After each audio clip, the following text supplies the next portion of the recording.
আজ আমি বানাচ্ছি এটা মাছের মাথার মুড়ি ঘন্ট।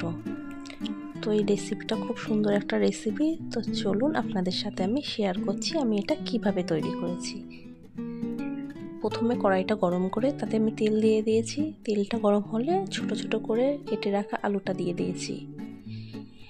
এরপর আমি আলুটা হলুদ আর লবণ দিয়ে খুব মিডিয়াম ফ্লেমে দিয়ে কিন্তু আমি এটাকে ভেজে নেব। ভেজে পুরো সেদ্ধ করে নিতে হবে। আর এটাকে পরে আমি দেখে নেব যে এটা সিদ্ধ হয়েছে কিনা।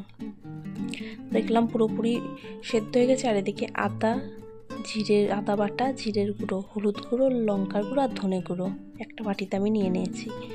এরপর আলুগুলো ভাজা কমপ্লিট, একদম সেদ্ধ হয়ে গেছে। আমি এগুলো তুলে অন্য একটা জায়গায় রেখে দেবো। তো আমি অন্য জায়গায় তুলে রেখে দিয়ে ফোড়নে আমি তেজপাতা আর গোটা জিরে দিয়ে দিলাম। ফোড়নটা ভালো করে আমি ভেজে নেব।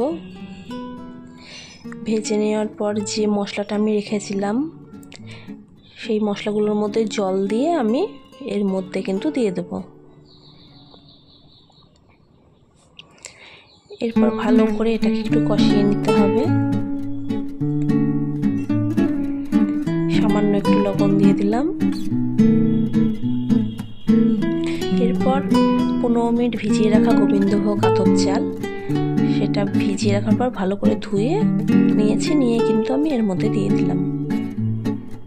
কিছুক্ষণ কষাতে হবে এটা দিয়ে, যতক্ষণ না তেল ছাড়ছে এইভাবেই কষিয়ে যেতে হবে।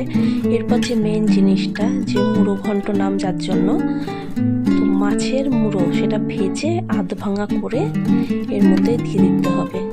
দিয়ে এটা কষতে হবে। তো আমি কিছুক্ষণ কষে নিলাম।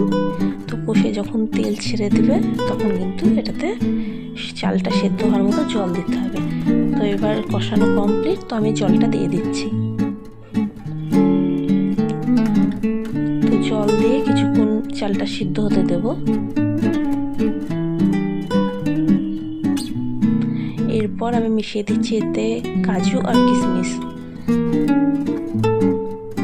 এটা দিলেও হয়, তো না দিলেও হয়, যার যেরকম ইচ্ছা সেভাবেই করা যায়। জলটা যখন শুকিয়ে আসবে তখন এতে একটু বেশি পরিমাণে মিষ্টিটা দিলে ভালো লাগে। তো যার যেরকম মিষ্টি খায় সে সেরকম দেবে। এরপর পুরো জলটা শুকিয়ে গেলে নামানোর আগে ঘি আর গরম মশলা দিয়ে পুরো রেডি মাছের মাথার মুড়ো ঘন্ট। তো রেসিপিটা কেমন লাগলো অবশ্যই আমাকে জানাবেন।